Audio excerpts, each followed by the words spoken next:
Capitals ತಂಡದ ಆಟ ನೋಡಿ ಪಿತ್ತ ನೆತ್ತಿಗೇರಿಸಿಕೊಂಡ ಕ್ರಿಕೆಟ್ ಅಭಿಮಾನಿಗಳು.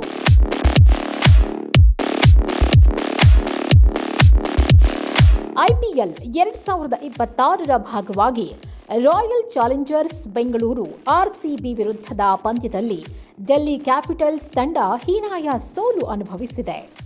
ಈ ಸೋಲಿಗೆ ತಂಡದ ಸಹ ಮಾಲೀಕ ಪಾರ್ಥ್ ಜಿಂದಾಲ್ ಪ್ರತಿಕ್ರಿಯಿಸಿದ್ದಾರೆ.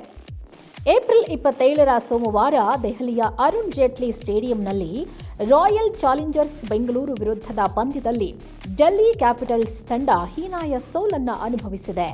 ಮೊದಲು ಬ್ಯಾಟಿಂಗ್ ಮಾಡಿದ ಡೆಲ್ಲಿ ಕ್ಯಾಪಿಟಲ್ಸ್ ತಂಡ ಜೋಶ್ ಹ್ಯಾಜಲ್ವುಡ್ 4, ಭುವನೇಶ್ವರ್ 3 ವಿಕೆಟ್ಗಳ ಹೊಡೆತಗಳಿಂದಾಗಿ 75 ರನ್ಗಳಿಗೆ ಪತನಗೊಂಡಿತು.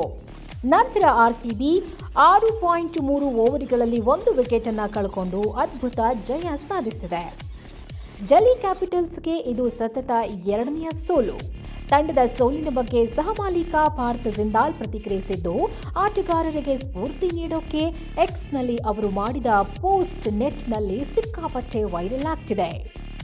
ಡೆಲ್ಲಿ ಕ್ಯಾಪಿಟಲ್ಸ್ ಆಟಗಾರರು ಈಗ ಎಂದಿಗಿಂತಲೂ ಬಲಶಾಲಿಯಾಗಿರಬೇಕು. ಈ ಸೋಲನ್ನು ಅರಗಿಸಿಕೊಳ್ಳೋದು ನಿಜವಾಗಿಯೂ ಕಷ್ಟ, ಆದರೆ ನಾವು ಹೋರಾಡುತ್ತಲೇ ಇರಬೇಕು. ನಾವು ನಂಬಿಕೆ ಕಳೆದುಕೊಳ್ಳಬಾರದು ಅಂತ ಪಾರ್ಥ್ ಜಿಂದಾಲ್ ಸೋಷಿಯಲ್ ಮೀಡಿಯಾದಲ್ಲಿ ಪೋಸ್ಟ್ ಮಾಡಿದ್ದಾರೆ. ಏಪ್ರಿಲ್ 25 ಶನಿವಾರ ಪಂಜಾಬ್ ಕಿಂಗ್ಸ್ ವಿರುದ್ಧ ಡೆಲ್ಲಿ ಕ್ಯಾಪಿಟಲ್ಸ್ 264 ರನ್ಗಳನ್ನು ಕಾಪಾಡಿಕೊಳ್ಳುವಲ್ಲಿ ವಿಫಲವಾದಾಗ ನಾಯಕ ಅಕ್ಷರ್ ಪಟೇಲ್ ಸೂಕ್ತ ಸಮಜಾಯಿಷಿ ನೀಡುವಲ್ಲಿ ವಿಫಲರಾಗಿದ್ದರು.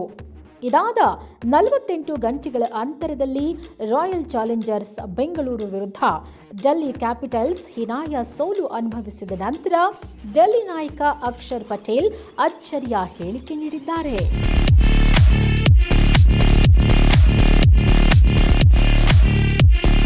ಬ್ಯಾಟಿಂಗ್ ವಿಭಾಗದ ಕಳಪೆ ಪ್ರದರ್ಶನವನ್ನು ಒಪ್ಪಿಕೊಂಡಿರುವ ಅವರು, ಏನಾಯಿತೋ ನನಗೆ ಗೊತ್ತಿಲ್ಲ, ಇದು ನಮ್ಮ ಬ್ಯಾಟಿಂಗ್ ವಿಭಾಗದ ಅತ್ಯಂತ ಕೆಟ್ಟ ಪ್ರದರ್ಶನ. 75 ರನ್ಗಳಿಗೆ ಆಲ್ಔಟ್ ಆಗಿರೋದು ನಿಜಕ್ಕೂ ನಾಚಿಕೆಗೇಡಿನ ಸಂಗತಿ ಅಂತ ಅಕ್ಷರ್ ಅಸಮಾಧಾನ ವ್ಯಕ್ತಪಡಿಸಿದ್ದಾರೆ. ಸೋಲನ್ನ ಗಂಭೀರವಾಗಿ ಪರಿಗಣಿಸಿಲ್ಲ. ಈ ಹೀನಾಯ ಸೋಲಿನ ನಂತರ ಅಕ್ಷರ್ ಪಟೇಲ್ ಅವರು ಮುಗುಳು ನಗುತ್ತಾ ವಿರಾಟ್ ಕೊಹ್ಲಿ ಅವರನ್ನ ಭೇಟಿ ಮಾಡಿದ್ದು, ಸಂದರ್ಶನದಲ್ಲೂ ನಗುತ್ತಲೇ ಮಾತನಾಡಿದ್ದು ಅಭಿಮಾನಿಗಳ ತೀವ್ರ ಆಕ್ರೋಶಕ್ಕೆ ಕಾರಣವಾಗಿದೆ. ರಾಯಲ್ ಚಾಲೆಂಜರ್ಸ್ ಬೆಂಗಳೂರು ವಿರುದ್ಧದ ಇಂಡಿಯನ್ ಪ್ರೀಮಿಯರ್ ಲೀಗ್ ಟೂರ್ನಿಯ 39ನೇ ಪಂದ್ಯದಲ್ಲಿ ಡೆಲ್ಲಿ ಕ್ಯಾಪಿಟಲ್ಸ್ ಅನಗತ್ಯ ದಾಖಲೆಯೊಂದನ್ನು ಹೆಗಲೇರಿಸಿಕೊಂಡಿದೆ.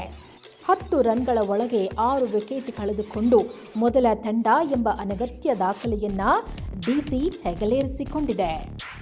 ಡೆಲ್ಲಿ ಕ್ಯಾಪಿಟಲ್ಸ್ ತಂಡದ ಆಟ ನೋಡಿ ಕ್ರಿಕೆಟ್ ಪ್ರಿಯರ ಪಿತ್ತವೂ ನೆತ್ತಿಗೇರಿದೆ. 10 ರನ್ ಒಳಗೆ 6 ವಿಕೆಟ್ ಕಳೆದುಕೊಂಡ್ರೆ ಅಂಥ ತಂಡದಿಂದ ಏನನ್ನ ನಿರೀಕ್ಷಿಸಬಹುದು? ಇದನ್ನ ನೋಡಲು ಸಮಯ ವ್ಯರ್ಥ ಮಾಡಿಕೊಂಡು ಇವರ ಆಟ ನೋಡಬೇಕೆ ಅಂತ ಗರಂ ಆಗಿದ್ದಾರೆ. ಈ ಮಟ್ಟದ ಭಾರೀ ಕಳಪೆ ಆಟವನ್ನ ದೆಹಲಿಯಿಂದ ನಿರೀಕ್ಷೆ ಮಾಡಿರಲಿಲ್ಲ ಎಂದು ಅಸಮಾಧಾನ ಹೊರಹಾಕಿದ್ದಾರೆ.